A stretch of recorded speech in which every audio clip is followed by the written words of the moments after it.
बहूनां जन्मनामन्ते ज्ञानवान्मां प्रपद्यते वासुदेवः सर्वमिति स महात्मा सुदुर्लभ। भगवान श्री कृष्ण अर्जुन को ज्ञान देते हुए बता रहे हैं कि बहुत से जन्मों के अंतिम जन्म में यानी मनुष्य जन्म में सब कुछ परमात्मा ही है। इस प्रकार जो ज्ञानवान मेरे शरण होता है वह महात्मा अत्यंत दुर्लभ है।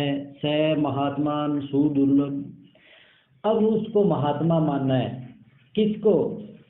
जो ये मान ले कि सब कुछ परमात्मा ही है। तो ऐसा मानने वाला, चित्त से दिलो दिमाग से मानने वाला व्यक्ति महात्मा है। अब बात ये आती है कि सब कुछ परमात्मा ही है, ऐसा कैसे है?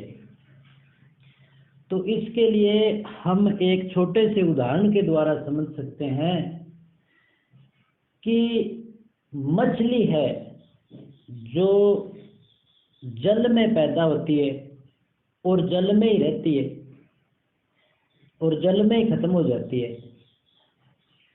तो बताओ कि ये जो मछली है इसका शरीर किस तत्व से बना हुआ है? तो उत्तर सीधा सा होगा कि जल तत्व से। अब मछली के अंदर क्या है? जल। मछली के बाहर क्या है? जल। रह किस में रही है? जल में। तो ये एक स्थूल उदाहरण हमने मछली का दिया। अब इसका सूक्ष्म अवलोकन करें ध्यान साधना के द्वारा तो हम यही पाएंगे कि ये सब कुछ खंड ब्रह्मांड कण कण में व्यापक परमात्मा है। जैसे मछली के बाहर भी जल है, मछली के अंदर भी जल है, मछली का शरीर भी जलीय कणों से बना है। तो उसी प्रकार से ये सब कुछ परमात्मा ही है। ऐसा जो ज्ञानवान यानी ज्ञान होने के बाद में स्वीकार करेगा। जब तक ज्ञान नहीं होगा तो ये हम स्वीकार नहीं कर सकते।